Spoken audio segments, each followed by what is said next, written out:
Dnes v noci Tesla odhalí robotaxi.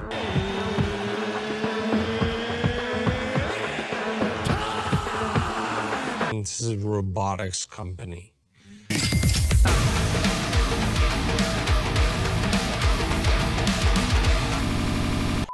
Bude to dvojmiestne vozítko, lebo väčšina jazd taxíkom vezie len jednu osobu. Sem tam dve. Tesla jednoducho ide po najväčšej časti trhu. OK, a keď mám rodinu, tak ju necháš doma. Je možné, že predstaví aj dodávku. Zadné koleso je väčšie, lebo to bude zadnokolka. Takže efektivita je hneď na druhom mieste, keďže bude jazdiť medzi ľuďmi, na prvom mieste je bezpečnosť. Uistiť sa, že nenarušíš žiadne city chlapom s plačúcimi manginami. Ak to nadizajnuješ správne, znížiš odpor vzduchu, veľkosť baterky potrebnej na pohon, takže cenu a v podstate deletneš všetko, čo sa dá. Väčší priemer pomôže aj pohodliu odpruženia, rekuperácii energie pri brzdení a pri dizajnovaní čo najväčšieho priestoru pre pasažierov. Možno strčili nábojový motor priamo do kolesa. Takže deletli hnací riadel, diferenciál a nápravu.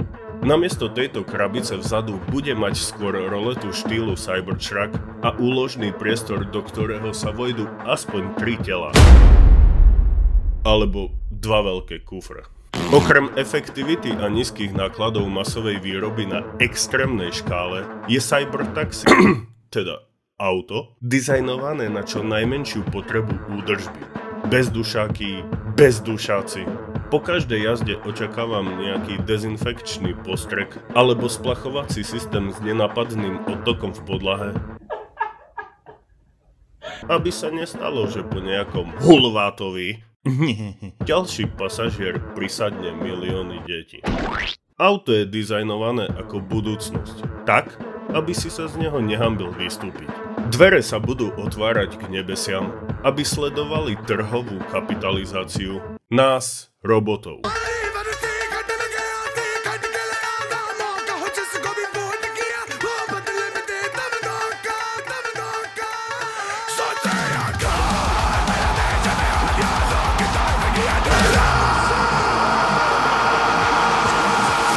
मजा आया।